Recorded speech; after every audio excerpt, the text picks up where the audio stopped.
함께 나눌 말씀은 고린도후서 4장 10절에서 12절까지 말씀입니다. 함께 읽겠습니다. 우리가 항상 예수 죽인 것을 몸에 짊어짐은 예수의 생명도 우리 몸에 나타나게 하려 함이라. 우리 산자가 항상 예수를 위하여 죽음에 넘기움은 예수의 생명이 또한 우리 죽을 육체에 나타나게 하려 함이니라. 그런즉 사망은 우리 안에서 역사하고 생명은 너희 안에서 하느니라. 아멘. 자, 오늘은 부활주일입니다. 근데 여러분들이 주보를 보시면 오늘 설교 제목이 죽음 그리고 작은 죽음들입니다. 왜 부활주일날 죽음에 대한 설교를 하는가? 여러분, 부활은 죽음을 전제로 하지 않고는 부활이라는 게 있을 수가 없어요. 그렇기 때문에 여러분이 죽음을 제대로 알지 못하면 부활의 감격도 알 수가 없기 때문에 여러분들 오늘 여러분들이 죽음이 무엇인지에 대해서 정확히 알고 또 부활의 감격이 어떤 것인지 정확히 확인하고 돌아가시기 바랍니다. 성탄절은 언제인지 저희가 정확히 알 수가 없어요. 그냥 로마 태양신 미추라의 축일을 그때 초대교인들이 정해서 지키는 것이고, 부활절은 정확하게 유대인 달력으로 니산월 6월절 다음 첫 안식일 다음 날입니다. 그러니까 안식 후 첫날 우리 주님께서 부활하신 것을 기념하는 것이죠. 오늘이 바로 유대인들의 달력으로 니산월 6월절 안식일 바로 다음 날이에요. 그들은 안식일을 지키니까요. 성탄절도 마찬가지지만 부활절도 어떤 특정한 한 날만을 정해서 유난을 떠는 것은 자칫 형식주의로 흐를 수 있기 때문에 제가 별로 호들갑을 떨지 않는 것입니다. 원래는 지난주쯤에 대대적인 광고를 해서 이번 주에 헌금을 왕창 걷어야 되는 건데 그런 것들 꼴보기 싫어서 제가 광고를 안 한 것입니다. 사실 우리 성도들에게는 1년 365일이 부활절이 되어야 되겠죠. 그러나 잘 잊어버리고 망각하는 우리 현대인들에게 1년에 한 번이라도 부활의 참 의미를 되새기는 시간이 된다면 아주 의미 있는 시간이 될 것입니다. 그런 의미에서 오늘은 부활신앙이라는 것이 무엇인지를 확실하게 제가 정리를 해드리도록 하겠습니다. 여러분, 죽음이라는 것은 모든 인간에게 두려움과 공포를 가져다 주는 것이 확실합니다. 지난주에 우리 새가족 환영팀 팀장이신 강성화 집사님 아버님께서 돌아가셨죠. 그리고 우리가 함께 기도하던 그 말기 암으로 투병 중이시던 황재희 집사님도 같은 날 돌아가셨습니다. 또 지난 목요일에는 저와 아주 친했던 대학 동기가 과로로 세상을 떠났다는 소식을 들었어요. 서울대학 안에서도 아주 뛰어난 천재 소리를 들었던, 정말 모든 것을 다 가졌던 그런 친구입니다. 국가 고급 공무원이었고요. 그렇게 황망히 가고 나니까 제가 참 서운했어요. 예수를 안 믿고 죽었기 때문에 그렇습니다. 그래서 지난주 내내 죽음에 대해서 참 제가 생각을 많이 했습니다. 여러분, 모든 인간은 죽습니다. 이 자리에 계신 분 중에 한 분도 죽음을 피해 가실 수 있는 분은 없어요. 인간은 죽는 즉시 천국과 지옥으로 나누어져 살게 됩니다. 어떤 영혼도 하나님의 불꽃 같은 눈을 피해서 구천을 떠도는 그런 영혼은 없어요. 구천을 떠도는 원기 이야기, 무슨 장화 홍련전, 이건 다 허구입니다, 여러분. 죽는 즉시 하나님의 백성은 천사들의 수종을 받아 하늘로 올라가고, 어떤 영혼은 죽는 즉시 저 무저갱으로 떨어지게 되는 것이죠. 그러니까 귀신을 보고 가위를 눌리고 하는 것은 여러분들이 사탄에게 속는 거예요. 그건 아무것도 아니에요. 밥 잘 드시고 운동 열심히 하시면 그런 거 안 보여요. 그런 거에 겁먹지 마세요, 여러분. 그건 속임수예요. 이렇게 죽음은 우리의 가까이에 있어요. 근데 참 안타까운 사실은요, 살아있는 대부분의 사람들이 자신의 죽음에 대해서 깊이 생각해보지 않는다는 것입니다. 여러분, 인간은 반드시 죽습니다. 반드시 죽어요. 그런데 왜 그렇게 죽음에 대한 생각을 회피하는가? 인간은 죽음은 나쁜 것이고 어떤 의미에 있어서는 형벌이고 악한 것이며 공포스러운 일이라고 무의식 중에 생각하기 때문에 그렇습니다. 인간에게는 의식과 무의식이 있죠. 의식은 무의식이라는 빙산의 한 조각이다, 이렇게 이야기할 정도로 인간이 인식할 수 없는 그런 무의식이라는 것은 아주 큰 거예요. 제가 언젠가 여러분들에게 이 무의식에 대해서 좀 설명을 해드릴 건데 수요일날 좀 시간을 길게 잡고 제가 설명을 해드릴 거예요. 여러분이 이 무의식의 세계라는 것이 어떤 것인지 조금 공부를 하게 되면 여러분들이 경험하는 무슨 환각이나 환상이나 환청이나 기적, 이적 이런 거는 아무것도 아니라는 것을 정말 아실 거예요. 제가 대학 때 심리학을 부전공했거든요. 사실은 그걸 더 열심히 공부했었어요. 사실 인간은 그 무의식에 의해서 더 많이 지배를 받습니다. 그런데 이 무의식은 사실, 그 실제 행동하고 wish, 소원하고 구별을 못해요. 무의식은. 그래서 그 마음에 음흉한 생각을 이렇게 품으면 그 무의식은 이미 가늠한 그 죄책을 자기 무의식에 저장을 해요. 그리고 어떤 사람을 미워하잖아요. 미워하면은 그 사람을 자기가 죽인 것과 똑같은 맥락의 죄책을 무의식에 저장하게 돼요, 인간은. 그러니까 히브리 사람들이 굉장히 뛰어난 사람들이에요. 아기 때는 무의식이 자아의 대부분을 차지합니다. 그래서 아기 때는 엄마 아빠가 자기가 원하는 무언가를 안 해주면 아기는 엄마 아빠를 미워해요. 무작정 미워하게 됩니다. 왜냐하면 아직 이해력이 없기 때문에 그래요. 아이가 자라서 철이 들게 되면 왜 부모가 자기의 요구를 들어주지 않는지 이해를 하게 되지만 아기 때는 그 이해력이 없기 때문에 무조건 미워하는 마음이 먼저 들게 되는 거예요. 그 미워하는 마음은 조금 전에 말씀드린 대로 죽이는 것과 같은 맥락의 죄책감을 무의식 속에 저장을 하게 되는 거예요.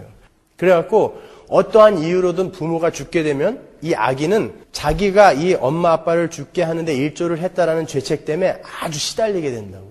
철이 들고 커서도 마찬가지입니다. 인간은 다른 이들을 변함없이 사랑할 수 있는 존재가 아니에요. 타락한 인간은 죄인이기 때문에 모든 인간은 자기만을 위한다고요. 그게 죄의 본질이에요. 그래서 다른 모든 인간은 어떤 의미에 있어서 자기의 미움의 대상이며 경쟁의 대상이고 질투의 대상이 돼요. 그래서 자기 주위에서 부모나 일가 친지의 죽음을 보면은 모든 인간이 무의식 속에서 죄책을 갖게 된다고 그래요. 그래서 어떤 사람이 죽었을 때 그 사람을 가장 미워했던 사람이 제일 괴로워하게 됩니다. 여러분 주위에서 보시면 평소에 남편이나 아내를 심하게 구박했던 그런 사람이 자기 남편이나 아내가 먼저 죽잖아요. 그러면 막 머리 쥐어뜯고 난리가 나요. 괴로워서요. 그 죽음에 대한 책임을 자기가 통감하는 거예요. 그래서 나는 분명히 업보로 저 사람보다 더 비참한 죽음을 맞이할 거야 라는 인식이 무의식 속에서 막 운동을 하기 때문에 괴로워한다라는 거예요. 인간들은요. 그래서 거기에 대한 책임 모면을 위해서 무의식은 그 죽었던 사람이 다시 살아나기를 간절히 소원하게 됩니다.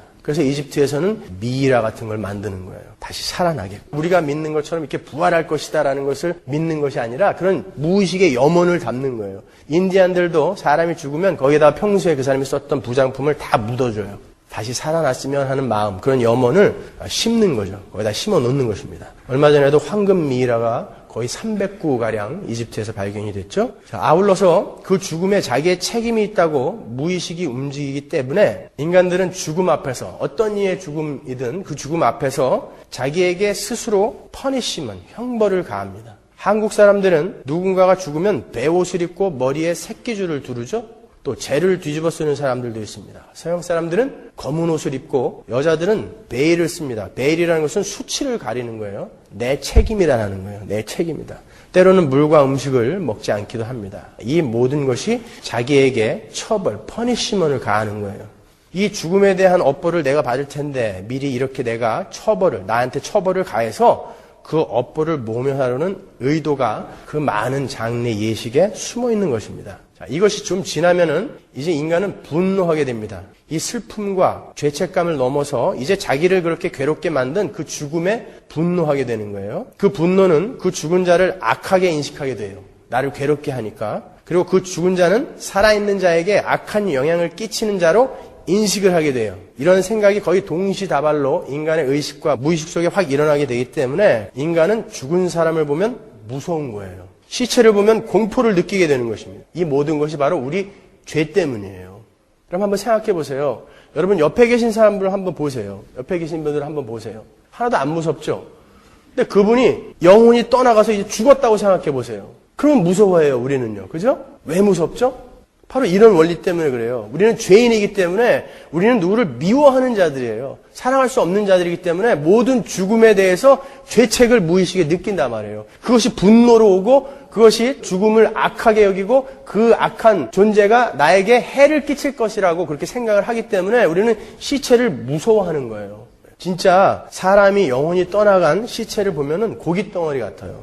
저희 군대에 있을 때 제 바로 밑에 상병 일병이 밤에 술 먹고 싸우다가 내무반에서 이 상병이 일병을 대검으로 목을 찔러가지고 즉사를 했어요, 거기서. 그러니까 군대에서는 하극상은 무지하게 큰 벌을 받아요. 그런데 상급자가 하급자를 때리거나 죽인 거는 별로 큰 죄가 아니에요. 그러니까 부모들이 뭐 그냥 난리가 났죠. 그래서 이제 부검을 하게 됐어요. 그래서 국립과학수사연구소에 이제 갔죠. 부대에서는 본부대장하고 저하고 가고 참관인으로 가고 그 부모님들 가고 또 수사관들 가고 헌병대 수사관들 가고 해서 갔는데 마스크를 하나씩 주는데 이게 마스크가 소용이 없어요. 얼마나 냄새가 심한지. 복도에 쭉 그 부검을 기다리는 시체들이 맞아 죽은 사람, 목 매달아 죽은 사람, 별 사람들이 다 있어요. 시체들이 고깃덩어리처럼 쭉 놓여 있어요.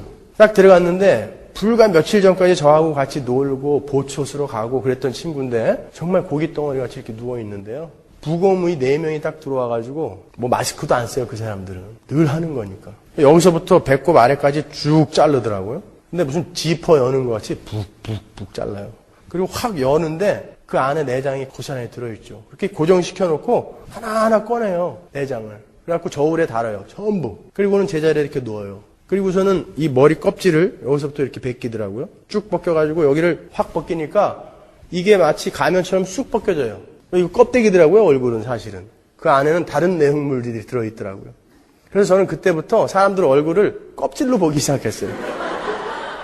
화장을 짙게 하고 온 어떤 분을 보면 오늘은 껍질에 힘 좀 줬구나 이렇게. 거기다 너무 돈 쓰고 그러지 마세요. 껍질을 확 벗긴 다음에 전기톱으로 여기를 자르더라고요. 이렇게. 그래가지고선 뇌를 쑥 뽑아내는데 쑥 빠져요. 뇌가. 그것도 저울에다 또 이렇게 척 달아요. 왜 다는지는 모르겠지만 하여튼 전부 무게를 달아요. 그리고서 어디에 손상이 있는지 이렇게 보고. 그분들은 이렇게 자르다가 뭐가 이렇게 튀잖아요? 그럼 혀를 이렇게 핥아요, 그냥. 그 죽은 시체는 전혀 저항 능력이 없어요. 그냥 고기 덩어리예요, 이렇게 보니까. 근데 왜 무섭죠? 여러분, 죄 때문에 그래요. 죄는 이렇게 정말 모든 것을 디스토트 시켜버리는 거예요. 우리가 무의식 중에 다른 이들을 미워하는 그런 죄성을 갖고 있기 때문에 모든 죽음에 대해서 죄책을 느끼게 되고 분노하게 되고 그 죽은 자는 나에게 해를 입힐 것이다라는 그런 무의식 때문에 무서워지게 되는 거예요. 그러니까 여러분이 죽음에 대해서 정확히 알고 여러분의 신분에 대해서 명확히 알면 무서울 게 없어요. 왜 무서워요? 그게 고깃덩어리예요, 진짜로. 그래서 인디안들은 죽은 사람의 장례식에서 부족 사람들이 쭉 줄을 서가지고 활을 공중에다 대고 쏴요. 왜냐하면 그 사람들은 죽은 자의 영혼이 그 시간에 거기 있다라고 믿기 때문에 자기에게 해를 끼칠지도 모르는 영혼들에게 활을 쏴서 죽이는 거예요. 염원을 담고 쏘는 거죠. 그리고 부대에서도 사람이 죽으면 병사들이 쫙 서가지고 조총을 쏘죠, 하늘에다가. 똑같은 의미로 쏘는 거예요. 영혼을 죽인다. 나에게 해를 끼치지 못하게, 나에게 피해 입히지 말아라. 그런 의미에서 이제 하늘에다 총을 쏘는 거예요. 죽음은 이렇게 모든 인간의 인식체계 안에서 두렵고 악하고 부정하며 형벌로 각인이 되어 있습니다. 성경에서도 죽음은 형벌의 의미로 많이 쓰여지고 있죠. 창세기에서 하나님께서 아담과 하와에게 선악과를 따먹으면 정령 죽으리라 이렇게 말씀하셨어요. 형벌로.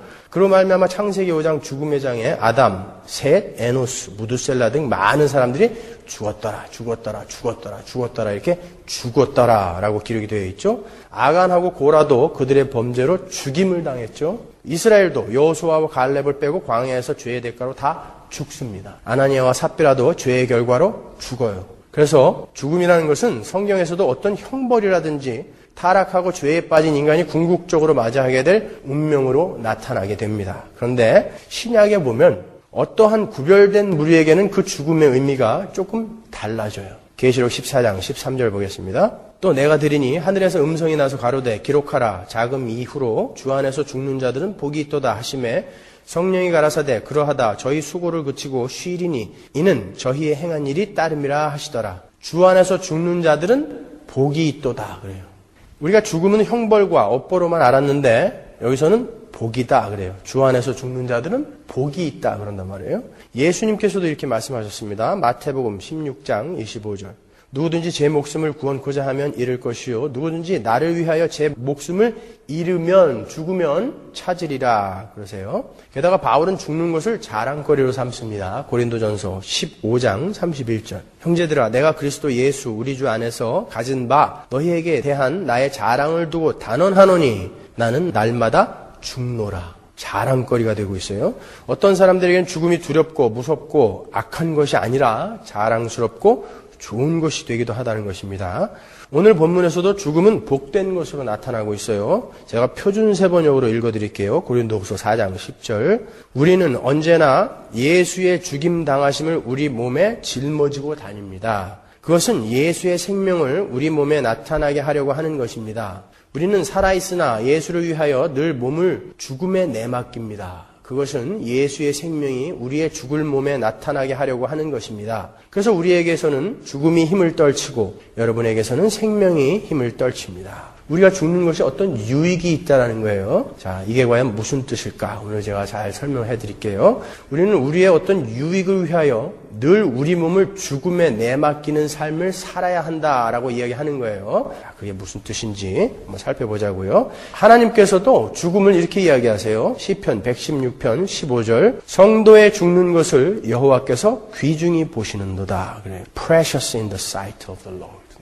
귀중히 보시는도다. 왜 그리스도인들에게는 죽음이 복되고 귀한 것인가? 자, 엘리자베스 퀴블러 로스라는 의사가 수십 년간 죽음 일보 직전의 사람들을 인터뷰하고 그들의 체험을 종합해서 쓴 Dying and Death라는 책을 보면 임사 체험자들의 이야기가 많이 나옵니다. Near Death Experience라고 그러죠. 임사 체험. 거의 죽음에 가까이 갔다가 살아난 사람들이나 죽음 직전의 사람들이 그들의 인격과 사고에 어떤 변화를 가져오는가에 대한 연구 결과입니다. 보통 임사체험 그러면은 여러분들이 알고 있는 임사체험 그러면 뭐 유체 이탈이라든지 무슨 뭐 천국에 갔더니 뭐가 있더라 이런 거 그런 내용을 임사체험이라고 하는데 뭐 일본의 다치바나 다카시 같은 사람이 쓴 임사체험 이런 책들이 있죠. 근데 제가 지금 말씀드리려고 하는 임사체험은 그런 류의 임사체험이 아니라 죽음이 선고되고 죽음까지 도달하는 시간까지 그 과정에서 인간의 심리와 인격이 어떻게 반응하는가에 대한 연구 결과예요. 이 단계는 거의 모든 뇌생리학자나 의사들이나 심리학자들이 공통적으로 동의하는 결과입니다. 첫 번째로 인간이 죽음의 선고를 받게 되면 거의 모든 사람이 그것을 부인을 한다고 그래요. 그래서 denial stage로 갑니다.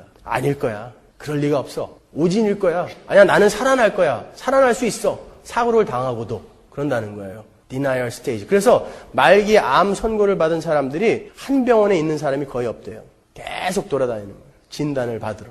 두 번째로 그 죽음에 대한 선고가 확실해지면 인간은 분노하게 된다고 그래요. anger stage로 간다고 그래요.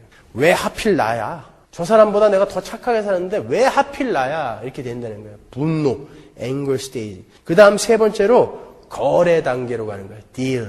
내가 이렇게 된 건 내가 너무 다른 사람들을 돌보지 않고 혼자 잘 먹고 잘 살라고 그래서 그런 걸 거야 이렇게 생각하고 다른 사람들에게 잘하기도 하고요. 선행을 하기도 하고 기도를 열심히 안 해서 그런가? 기도를 열심히 하면 낫게 해줄 거야. 그래서 신유은사 집회 같은 데 쫓아다니면서 기도를 열심히 하기도 해요. 그리고 가족들에게 더욱더 친절하고 다정하게 해주면 천지신명이 나를 좋게 봐줘서 병을 낫게 해줄 것이라고 생각하고 거래를 하는 단계로 간다는 거예요. 그래도 안 되면 네 번째로 극심한 우울증과 자포자기를 하는 단계로 간다고 그래요. 보통 대부분의 사람들이 이 자포자기의 단계나 아니면 앵걸 스테이지에서 그냥 길을 쓰다가 간대요. 근데 이 다섯 번째 파이널 스테이지까지 가는 사람들이 있다고 그래요. 어떤 무리의 사람들이. 이 맨 마지막 단계가 acceptance 스테이지예요. 수용 단계. 그것을 받아들이는 단계예요. 이제 죽음을 겸허하게 받아들이고 지금까지 살며 짊어지고 왔던 인생의 무거운 짐들을 다 내려놓고 용서할 거 용서하고 사랑하지 못한 사람에게 사랑해주고 그러면서 이제 죽음을 준비하는 그런 단계예요. 그래서 죽음을 받아들이게 되면 그 사람의 인격이 아주 급격하게 큰 폭으로 성숙해지는 것을 경험한다고 그래요. 저 사람이 저런 사람이 아니었는데 라고 생각할 정도로 아주 급격하게 인격이 성숙해진다고 그래요. 그런데 이런 마지막 단계까지 가서 아주 아름답게 죽음을 맞이하는 그런 사람은 아주 드물어요. 아주 드물다고 그래요. 이 파이널 스테이지에 가서 아름다운 성숙의 죽음을 맞는 사람들은 대부분 신앙을 가진 사람들이더라라는 것을 연구 결과 이들이 알아낸 거예요. 그 안에 예수 그리스도가 계시고 성령이 계신 자들은 하나님께서 그렇게 끌고 가시더라는 거예요. 그 죽음을. 성숙의 클라이맥스로. 성도의 죽음은 이렇게 살아생전에 못다 이룬 인격의 성숙을 이루는 클라이맥스다라는 것을 정신 분석을 공부하고 심리학을 공부하는 그리고 뇌생리학을 공부하는 의사들이 발견해낸 거예요. 그래서 그리스도인들에게는 죽음은 귀하고 아름다운 것이라는 거예요. 목적이 어디에 있느냐에 따라 달라요. 여러분들 교회의 목적이 뭐예요? 왜 여러분들은 이 인생을 살아야 됩니까? 여러분이 왜 천국에 바로 안 들어가고 이 인생을 살아내야 되는 거죠? 성숙하기 위해서 그런 거예요. 거룩. 그죠? 거룩이 뭐예요? 성숙한 삶. 그 성숙을 이루기 위해서 여러분들은 이 땅을 사는 거예요. 그런데 그 성숙의 클라이맥스가 죽음이란 말이에요. 그렇기 때문에 그 죽음, 그것을 통과하면서 우리는 그리스도의 장성한 분량까지 이르게 되는 거예요. 그래서 그 죽음을 우리는 복되다라고 이야기하는 거예요. 목적이 딴 데 있는 사람은요? 아닌 거예요. 그러니까 기독교가 뭔지 정확히 모르는 사람은 죽는 걸 그렇게 두려워하는 거예요. 죽는 사람의 대부분이 똥오줌을 싸고 죽어요. 왜 그런지 아세요? 침을 줘가지고 그래요. 죽기 싫어가지고. 대부분 그래요. 그만큼 죽음이 싫은 거예요. 무서운 거예요. 두려운 거예요. 그러나 여러분들이 교회의 인생의 목적이 어떤 것이 정확히 알고 그 죽음이 우리 그리스도인에게 어떤 유익을 갖다 주는지를 안다면 그 죽음이 왜 무섭겠습니까? 그걸 모르기 때문에 그러시는 거예요. 자, 물론 죽음을 통과한다고 해서 우리 인간의 성숙이 완성되는 건 아닙니다. 그 죽음을 통과한 후에 하나님의 손에 의해 완전한 성숙이 마무리될 거예요. 그러나 하나님께서 우리에게 요구하시는 장성한 분량의 성숙이 죽음에서 이루어진다는 거예요. 지난주에 세상을 떠나신 그 황제의 집사님이 하늘나라 가시기 전까지 저희 부부가 곁에서 지켜봤어요. 정확하게 이 과정을 지나가시더라고요. 처음에는 받아들이지 않아요. 같이 암 걸렸던 사람들이 여러 명 있었는데 그들은 다 지금 아주 건강하게 잘 살고 있는데 왜 나만 이렇게 전이가 돼서 죽어야 되는가 하고 상당히 부인을 하셨어요. 거기다가 이제 딜의 단계로 가셔서 미국에 신유 은사가 있다라는 그런 사람들에게 전화해가지고 전화로 기도받고 그랬대요. 그러니까 저희 집사람한테 혼났죠. 그때 그런 거 하면 안 된다고 막 딜을 하세요. 그러다가 나중엔 자포자기 하시더라고요. 근데 제가 돌아가시기 5일 전에 찾아갔어요. 그때 뭐 똥오줌 다 싸고 계시고 그럴 때인데 그때는 정말 이분이 옛날에 이런 분이 아니었는데 라고 생각할 정도로 의아할 정도로 굉장한 성숙이 이루어져 있더라고요. 이분이 그렇게 거의 죽을 병에 걸렸는데 그 와중에 이 사람한테 사기를 친 여자가 있었어요. 저희 부부가 아주 분노했죠. 그 여자 때문에. 우리 교회도 몇 번 왔었는데 오면 제가 알려드릴게요. 조심해야 되니까. 그분을 용서를 하시더라고요. 처음에는 노발대발 하시고 추방시킨다 뭐 한다 막 그랬었는데 용서를 하시더라고요. 그러면서 자기가 여태까지 이 땅을 살아오면서 가졌던 꿈, 목표, 소망, 비전 이런 것들 그리고 남들에 대한 원망, 분노, 질투 이런 게 얼마나 부질없었던 것이었다라는 것을 본인이 아주 그냥 평안하게 이야기를 하시더라고요. 그러면서 용서하고 사랑하고 남아있는 가족들이 예수를 알지 못하는 게 그렇게 가슴 아프다고 말씀하시면서 눈물을 흘리고 정확하게 자기의 죽음을 딱 수용을 하게 되니까 인격적인 성숙이 확 일어나는 거예요. 한번 생각해 보세요. 이제 곧 죽는다라는 것이 나에게 딱 수용이 된 acceptance stage에 가게 되면은 우리에게 뭐가 필요하겠어요? 그때의 인격의 성숙이 확 일어나는 거예요. 그 전에는 사람들은 굉장히 기대를 갖는다고요. 아니야, 아닐 거야. 난 일어나서 또 이거 할 거야, 저거 할 거야. 그러나 그 죽음이 딱 내 것이다라고 acceptance가 되면은 그때의 인격의 성숙이 확 일어나는 거예요.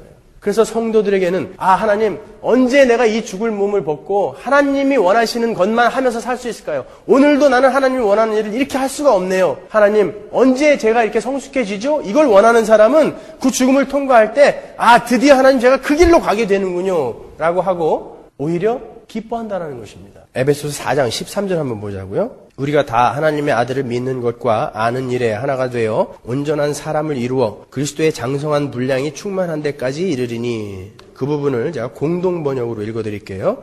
마침내 우리 모두가 하나님의 아드님에 대한 믿음과 지식에 있어서 하나가 되어 성숙한 인간으로서 그리스도의 완전성에 도달하게 되는 것입니다. 성숙한 인간이 되기 위해서 우리는 이 땅에 존재하는 거예요. 그 성숙을 완전하게 하나님이 원하시는 만큼 이루어내는 게 죽음이라는 말이에요. 죽음은 그렇게 그 성숙의 과정의 클라이맥스인 것입니다. 그런데 스카펙 박사, 여러분이 잘 아시는 스카펙은 인간은 인생 속에서도 똑같이 무수히 많은 이 죽음의 단계들을 통과한다라고 이야기를 해요. 우리의 삶에 닥쳐오는 이 작은 아픔들, 고난들, 핍박들, 그리고 자신의 죄와 악을 통해서 인간은 작은 죽음을 끊임없이 경험한다는 거예요. 그리고 조금 전에 말씀드린 그런 5단계를 계속 삶 속에서 거친다는 것이죠. 어려움이 닥치고 또 자기의 죄로 인해 자기가 실망하고 막 이러면서 그런 작은 죽음들의 과정을 계속 겪는다는 거예요. 그러면서 인간은 조금씩 성숙하게 된다는 것이죠. 물론 예수 그리스도가 안에 있지 않은 사람들은 분노하고 한만 맺히지만 성령께서 이 안에 있는 사람들은 그것을 이용해서 성숙으로 이끌어 가시더라는 거예요. 몇 가지 제가 예를 들어드리겠습니다. 하나님은 성도의 성숙을 위해 그들의 죄를 자꾸 들춰내세요. 예를 들어서 어떤 사람이 자기의 죄를 딱 간파하고 그 죄를 지적했다고 한번 생각해 보세요. 막 남에게 이제 떠벌리고 다녀요. 들켰어요. 그러면 처음에는 인간들은 완강히 부인을 한다고 그래요. 아니야, 난 절대 그런 사람이 아니야. 그리고 그 사람이 그렇게 나를 얘기했을 리가 없어. 이렇게 막 부인한다고 그러죠. 막 부인한다고 그래요. 근데 알아보니까 진짜예요. 그러면 분노하는 거예요. 나만 그러냐? 글로 간다는 거죠. 나만 그러냐? 세 번째로 딜을 하는 거예요. 내가 혹시 그 사람들한테 잘 못해줘서 그런 거 아닌가? 그리고 괜히 가서 아부도 하고 잘해주기도 하고 막 그러는 거예요. 그래도 안 되면 자포자기하고 우울증에 걸리는 거죠. 내가 왜 이 정도밖에 안 되지? 그러다가 정말 그 안에 성령이 계신 자들은 파이널 스테이지까지 가서 맞아. 나에게 이런 잘못이 있고 이런 약점이 있었지. 고쳐야지. 내가 욕을 안 먹으려면 내가 고쳐야지. 거기까지 간다는 거예요. 자기의 잘못을 인정하고 남에게 지적을 받고 하는 것은 힘들죠. 물론 힘들지만 하나님은 우리의 죄나 악까지도 선용하셔서 우리를 성숙하게 만들어 가시는 분이라는 것을 여러분 놓치시면 안 돼요. 그렇기 때문에 하나님이 자꾸 그것을 들춰내시는 거예요. 이 하나님이 누구신지를 모르면 그 죄가 들춰지면은 사람들은 자괴감과 부끄러움과 자포자기 때문에 심지어 자살을 하거나 그렇게 되는 거예요. 그러나 우리가 하나님을 바로 알고 그 하나님은 그 죄까지도 들어서 선용하셔서 우리의 거룩을 이끌어 가시는 분이다라는 것을 알게 되면은 우리는 거기서 성숙을 이끌어낼 수 있다는 것이죠. 그런 의미에서 여러분 부부 싸움 같은 것도 여러분들이 잘 선용하셔야 돼요. 그러니까 부부라는 건 뭐예요? 상대방의 잘못을 제일 잘 알고 있는 존재예요. 그죠? 가장 정확히 그 상대방의 약점을 알고 있어요. 그래서 부부싸움을 하면은 저 사람이 어떤 화살을 쏘면은 추락할 것인가를 정확히 알고 있어요. 그래갖고 꼭 그 화살을 쏘죠. 그러면 아파가지고 분노하는 거예요. 그러나 성령이 그 안에 계신 사람들은 인정하는 단계까지 가는 거예요. 억셉턴스까지. 맞아. 틀린 말이 아니야. 고쳐야지. 그래서 어떤 의미에 있어서 여러분 그리스도인은 정말 천생연분 여자 만나고 남자 만나는 거 바람직하지 않아요. 여러분 이 땅에서 우리의 목표가 행복한 가정 꾸리고 잘 먹고 잘 사는 게 우리의 목표가 아니라 우리의 거룩을 만들어가는 과정이기 때문에 어떤 의미에 있어서는 여러분들 가끔 싸우는 것도 괜찮은 거예요. 무지 좋아하시네요. 무지 많이 싸우시나 보죠?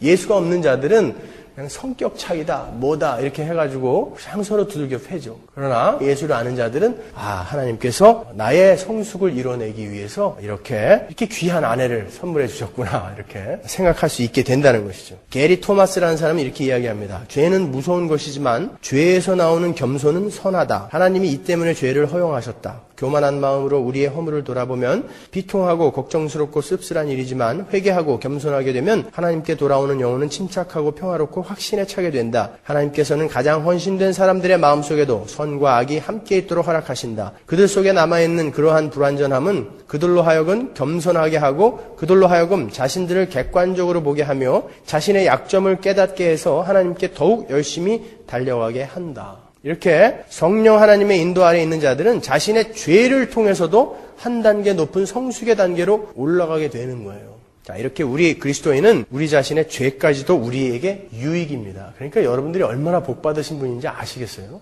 이 역설이 여러분들에게 꼭 이해가 가시기를 바랍니다. 그리고 두 번째로 죄는 아니지만 우리 인간이 도저히 핸들할 수 없는 고통의 문제들이 있어요. 그러한 것들을 통해서 하나님은 우리의 성숙을 만들어 가십니다. 우리 주변에 사랑하는 사람이 죽는다든지 병에 걸린다든지 사업이 망한다든지 여러 가지 내 힘으로는 어떻게 해볼 수 없는 그런 어려움이 닥칠 때 우리는 그 상황에서 내가 아무것도 할 수 없다는 그 사실 때문에 고통스러워해요. 근데 중요한 건요, 그런 무기력감의 많은 부분이 인간의 교만 때문에 나오는 것이라는 걸 여러분 아십니까? 죄가 뭐예요? 죄가. 하나님 없이 내가 모든 것을 할 수 있다. 거기서 출발한 게 죄 아니에요. 그게 선악과 아닙니까? 그렇기 때문에 인간은, 교만한 인간은, 그 죄성이 남아있는 인간은 자기가 핸들할 수 없는 고통이 오면은 무기력감에 고통스러워한다라는 것이죠. 아니에요. 그리스도인은요. 나는 아무것도 할 수 없는 존재고 하나님이 끌어주셔야만 갈 수 있는 피조물입니다라는 것을 아는 자가 성도예요. 그렇기 때문에 하나님은 우리의 삶에 그러한 너희들의 한계를 좀 깨달아라 라는 의미에서 우리가 핸들할 수 없는 고통과 좌절과 실패와 절망을 던져주시는 거예요. 거기서 우리는 또 파이널 스테이지까지 5단계까지 거치면서 나는 이런 존재구나 라고 우리의 한계를 느끼고 배우고 성숙하게 된다는 것이죠. 제가 군에 있을 때 팀스피드 훈련에 나갔다가 제가 탄차하고 제가 사령관을 모시고 가고 있었는데 제가 탄차하고 미군 탱크하고 정면 충돌을 했어요. 그래갖고 제가 그냥 빵 밖으로 튀어나갔다고요. 총이 다 구겨질 정도로 아주 큰 사고였었죠. 근데 제가 이제 수도통합병원으로 옮겨졌는데 6개월 동안 눈이 실명이 됐어요. 얼굴로 그냥 빵 떨어져가지고. 이게 눈을 멀쩡하게 뜨고 있었던 사람이 눈이 안 보인다고 생각해 보세요. 아니야, 내일이면은 뜰 거야. 안 떠져요. 모레면은 떠지겠지. 안 떠져요. 안 보인다라는 것이 상상이 안 돼요. 내가 끝까지 못 볼 것이다라는 것이 상상이 안 돼요. 근데 한 달, 2달, 3달 안 떠져요. 수술을 몇 번을 했는지 몰라. 근데 안 떠져요. 그 아름답던 눈이 그때 이렇게 찌그러져가지고. 눈이 안 떠져요. 거기다가 점자랑 안마 이런 거 가르치는 사람이 와가지고 재활 교육을 시켜준다 그러는데 제가 침대를 뒤집어 엎었잖아요. 분노가 일어나는 거예요. 왜 나한테? 그 수만 명이 같이 훈련받는데 왜 그 탱크가 나를 와서 받은 거야? 그것 때문에. 분노. 그러다가 거래를 하죠, 하나님. 그때 이제 하나님께 거래를 하죠, 하나님. 내가 뭘 그렇게 잘못했어요? 하나님이 진짜 내 눈만 보이게 해주시면 정말 열심히 교회도 다니고 술도 끊고 이것도 하고 저것도 하고 이것도 하겠습니다. 이렇게 거래를 해요. 근데도 안 떠져요. 5개월쯤 되니까 이제 수용이 되는 거예요. 나는 이제 못 보는 건가 보다. 그러고 나니까 옛날에 지었던 죄들, 내가 미워했던 사람들 다 떠올라요. 죄송합니다. 용서해 주세요. 제가 거기에서 참 많은 반성을 하고 제 삶의 방향이 많이 바뀌었어요. 여러분, 우리는 우리의 삶에 그러한 크고 작은 일들을 통해서 성숙의 단계로 가는 거예요. 워렌 웨어스비 목사님이라는 성경 강해자가 있죠? 그 목사님 비서가 뇌졸중으로 쓰러졌어요. 그래서 전신마비가 됐다고 그래요. 근데 동시에 그 남편이 사고를 당해가지고 눈이 다 멀고 이제 거의 죽음 일보 직전에 있었어요. 그래서 이 워렌 웨어스비 목사님이 이 비서를 찾아갔대요. 우리 교회가 당신을 위해 기도하고 있습니다. 힘내십시오. 그랬더니 그 비서가 그러더래요. 꼬박 이렇게 움직이지도 못하면서 누워가지고 목사님 어떻게 기도하고 계세요? 그러더래요. 하나님이 함께 하셔서 빨리 자매가 낫고 예전처럼 회복할 수 있게 기도하고 있다라고. 그러니까 이 비서가 그러더래요. 목사님 감사한데 한 가지만 더 기도해 주세요. 그러더래요. 그래서 어떻게 기도할까요? 그랬더니 하나님께서 제게 허락하신 이 복된 기회를 저의 무지함으로 그냥 헛되이 보내어 놓치지 않게 해 주십시오. 이렇게 기도해달라고 그러더래요. 그 사람은 이 일이, 이러한 고난이 나에게 하나님께서 허락한 어떤 기회라고 생각하고 있었더라는 거예요. 그래서 이 목사님이 거기서 무릎을 탁 꿇었다고 해요. 이게 그리스도인이구나. 거기서 아셨다고 그러더라고요. 제가 그 오마이뉴스라는 걸 가끔 보는데 오마이뉴스의 게시판에 보니까 이런 글이 적혀 있더라고요. 예전에 크게 사업을 하시다가 IMF 때 쫄딱 망하고 지금은 이제 일용 노동자가 되셨다고 그래요. 지금 서울역하고 남대문에 다 지게꾼이 나타났다고 그러죠. 한국에. 더 거꾸로 가요. 한국은 어떻게. 지게를 지고 계시다고 그래요. 사업을 크게 하시던 분인데 그분이 이렇게 글을 올려놓으셨어요. 행복의 진정한 의미. 저녁 하늘이 참 맑고 고왔던 어느 가을 저녁, 아내와 저는 손을 잡고 산책을 했습니다. 지게를 지고 갔겠죠? 신비로움 가득한 먼 산 기슭을 바라보며 우리의 작은 행복에 감사했습니다. 뭐가 그렇게 행복했겠어요? 저는 IMF 때 사업을 실패하고 살던 집도 잃었습니다. 하지만 그 힘든 상황에서도 서로에게 힘을 북돋워주는 가족이 있어 견딜 수 있었습니다. 그리고 그때도 저를 붙들고 계시는 하나님 때문에 저는 견딜 수 있었습니다. 옛날에는 오로지 돈을 많이 벌어야만 행복한 줄 알고 욕심을 많이 부렸습니다. 지금 생각하면 왜 그랬을까 후회가 됩니다. 지금은 비록 상가주택 4층에서 월세를 살고 있지만 이제야 행복의 진정한 의미를 깨닫게 되었습니다. 돈과 행복은 비례한 것이 아니며 아픔과 기쁨도 함께 나눌 수 있는 누군가가 곁에 있다는 것이 가장 큰 행복이라는 것을, 그리고 영원히 나를 떠나지 않으시며 나보다 더 나를 사랑해 주신 예수님이 내 곁에 계시다는 것을 안 저는 그 어느 때보다 더 행복합니다. 이게 성숙이에요.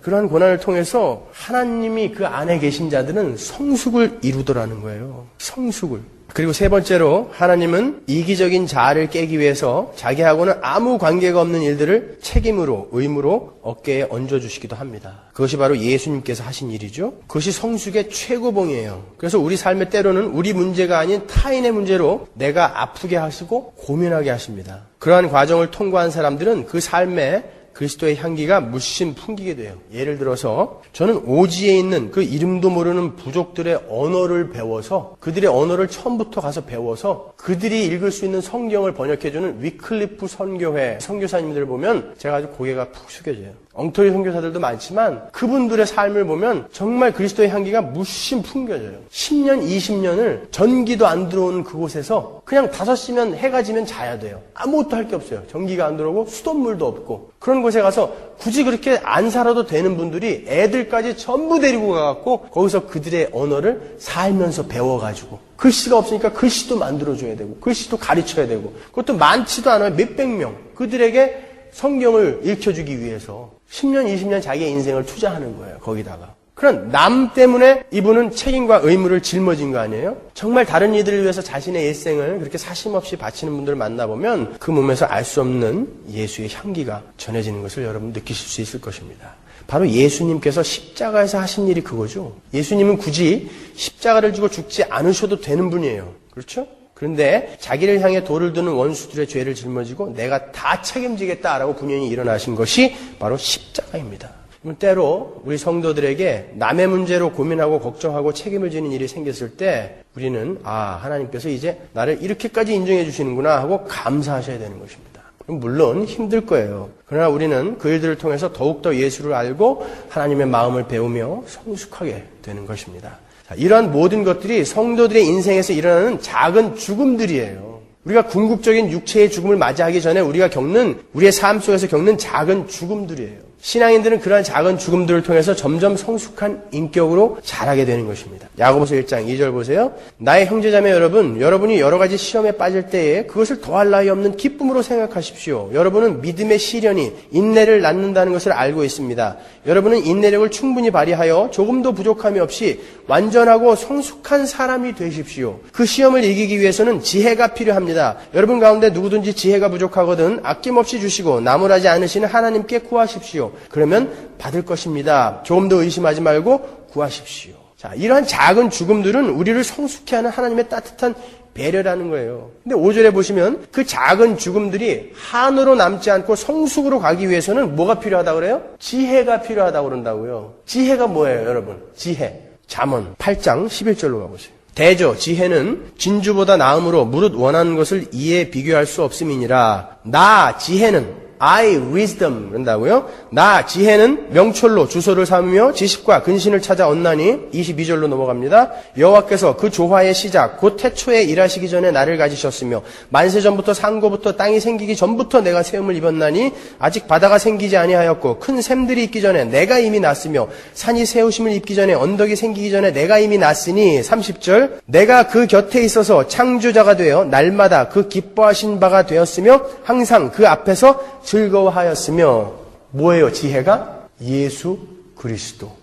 I wisdom. 그 지혜가 바로 예수 그리스도예요. 그래서 전도서, 아가서, 잠언, 시편 이 지혜서는 전부 예수 그리스도에 관한 내용이에요. 자, 여러분 그 예수 그리스도가 누구이시며 어떤 일을 하셨으며 어떻게 살아가셨는가가 여러분의 작은 죽음들을 성숙으로 승화시켜낼 수 있다는 거예요. 그래서 예수를 알지 못하고 복음을 알지 못하는 자들은 그런 아픔이 왔을 때 그냥 무너지고 분노하고 자포자기하고 우울한 상태에서 가게 되는 거예요. 그러니까 예수를 아셔야 되는 거예요. 히브리서 5장 8절 보세요. 그가 아들이시라도 받으신 고난으로 순종함을 배워서 온전하게 되었은즉 아들이신 예수님도 고난을 통해서 작은 죽음들을 통해서 성숙을 배우셨다는 거예요. 비천한 목수의 아들로 태어나셨어요. 가난하게 자라셨어요. 다 작은 죽음들이에요. 이런 것들이. 모욕을 받으셨어요. 배반을 당하시고 순환을 당하시고 하는 이런 작은 죽음들을 수없이 겪으시면서 나중에 그 육체의 죽음을 통과하시는 것으로 순종함을 배우셔서 온전하게 되셨다라는 거예요. 예수님의 삶은 우리 성도들의 삶의 모범이죠. 예수님께서 그러한 작은 죽음들을 경험하시고 결국에는 죽음으로 성숙을 완성하셨고 다시 부활하신 것처럼 성도들도 인생 동안 우리에게 닥치는 작은 죽음들을 통과하면서 성숙을 배우고 결국에는 육체의 죽음을 통해서 성숙의 단계의 클라이맥스에 도달하고 결국에는 예수님과 같은 새 몸으로 부활을 하게 되는 거예요.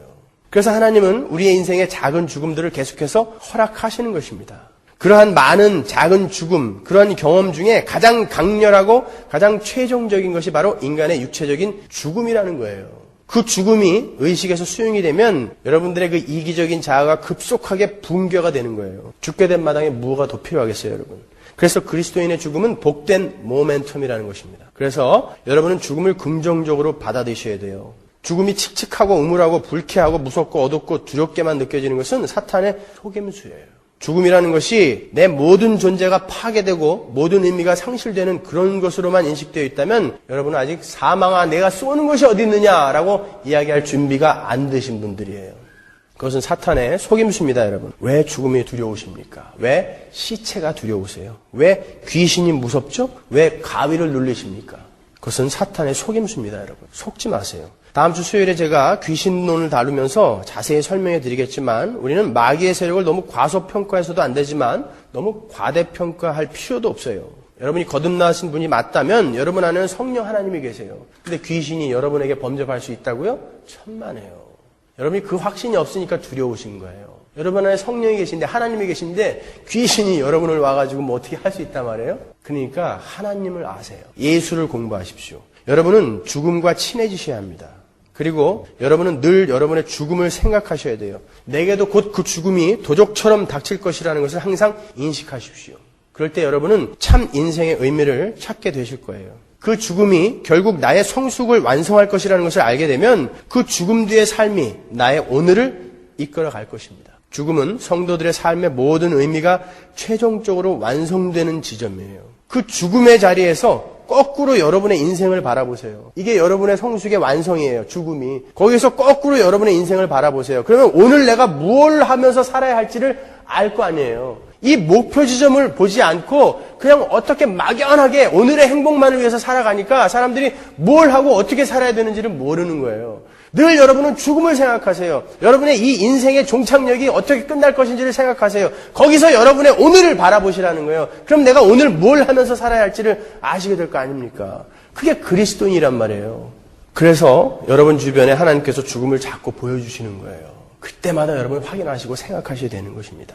찰스 디킨스가 쓴 크리스마스 캐롤이라는 책이 있죠. 스크루지 영감이 자기가 죽은 다음에 세계를 보죠. 어때요? 아무도 자기의 죽음을 슬퍼해 주지 않아요. 그러니까 어떻게 삽니까? 깨어난 다음에 너무 사람이 친절해지고 성숙해지죠.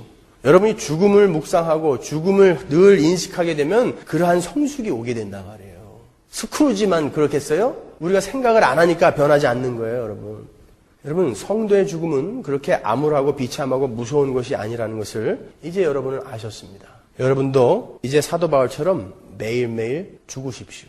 매일매일 우리의 이 이기적인 자아의 붕괴를 소원하세요. 오히려 아무 일이 없을 때 여러분은 불안해하셔야 됩니다. 오히려 내 삶이 너무 편안하거든 여러분의 영적 상태를 다시 한번 점검하십시오. 이러한 작은 죽음들이 성숙에 필요한 것인 줄 아는 사람들은 그러한 어려움이 닥쳐올 때 담담하게 받아들여요. 그러나 아직 신앙의 철이 덜 든 사람들은 그런 작은 죽음들을 무서워하고 싫어합니다. 마치 아이가 주사를 싫어하듯이 그러는 거예요. 주사는 우리에게 유익한 거예요, 여러분. 그죠?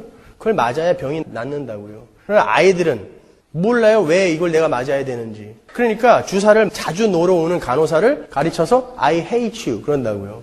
어른들은요, 수고하셨습니다. 감사합니다. 나 때문에 이렇게 고생시켜서 미안합니다.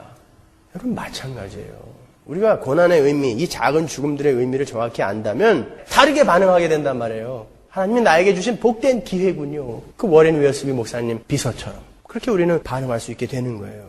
그리고는 이런 고백을 하겠죠. 시편 39편 5절. 주께서 나에게 한 뼘 길이밖에 안 되는 날을 주셨으니 우리의 날은 그래요. 우리의 인생은 그래요. 내 일생이 주님 앞에서는 없는 것이나 같습니다. 진실로 모든 것은 헛되고 살아있는 사람일지라도 한낱 입김에 지나지 않으니 걸어다닌다고는 하지만 그 한평생이 실로 한오락이 그림자일 뿐 재산을 늘리는 일조차도 다 허사이니 장차 그것을 거두어들일 사람이 누구일는지는 아무도 모르는 일입니다. 그러므로 주님, 이제 내가 무엇을 바라겠습니까? 내 희망은 오직 주님뿐입니다. 성숙한 자의 고백이죠, 이것이. 그리고 오늘 우리가 택해서 읽었던 본문의 말씀을 이해하게 되겠죠? 고린도후서 4장 10절 표준세 번역으로 제가 다시 한번 읽어드릴게요. 여러분들에게 이것이 이제 정확히 이해가 가시는지 한번 보세요. 우리는 언제나 예수의 죽임당하심을 우리의 몸에 짊어지고 다닙니다. 작은 죽음들이 여러분의 삶 내에 계속 있을 거란 말이에요. 그것은 예수의 생명을 우리 몸에 나타나게 하려고 하는 것입니다. 완전한 성숙을 이루기 위해서 우리에게 주시는 것들이라는 거예요. 우리는 살아있으나 예수를 위하여 늘 몸을 죽음에 내맡깁니다. 내맡기셔야 돼요, 우리는요. 그것은 예수의 생명이 우리의 죽을 몸에 나타나게 하려고 하는 것입니다. 예수의 생명이 우리의 죽을 몸에, 그 완전한 성숙이 우리의 몸에 나타나게 하기 위해서 우리는 그 작은 죽음에 우리를 내맡기는 자들이 그리스도인들이라 말이에요. 그러니까 힘을 내세요, 여러분. 오히려 매일매일 죽으세요. 사도 바울이 매일매일 죽었다고 하는 그 의미가 뭔지 아시겠어요? 매일매일 죽으세요. 나의 자아가 붕괴되어, 이 이기적인 자아가 붕괴되도록 매일매일 소원하세요. 그러나 여러분은 하나님의 백성입니다. 죽음이 끝이 아니라 우리 예수께서 그 죽음을 이기고 부활하셨듯이 여러분은 매일매일 죽으시면서 매일매일 부활하실 거예요. 그 부활이 인격의 성숙으로 나타나는 거예요. 눈에 보일지 않을지 모르겠지만 여러분은 매일매일 부활하시는 거예요. 매일매일이 여러분의 부활절이 되시는 거예요. 여러분이 매일매일 그 어려운 상황 속에서 나를 죽여가고 나의 이 이기적인 자아가 붕괴되어져 가고 그러면서 우리는 또 다른 모습으로 부활을 하게 되는 거예요. 여러분의 인격이 조금씩 성숙하게 되어지는 거예요. 이제 남을 밟아놓고 나는 뒤끝이 없어가 아니라 품어 안아주는 사람이 되는 거예요. 그게 우리의 부활이에요. 여러분의 매일매일이 아니라 매 순간이 부활절이 되어야 되는 거예요. 그게 부활신앙이라는 거예요, 여러분. 작은 죽음들이 견디기 힘들 거예요. 그러나 여러분 그 작은 부활들이 궁극의 부활로 달려가는 길이라는 것 잊지 마시고 힘을 내십시오. 이 부활주일에 여러분이 참된 부활의 소망을 회복하시기를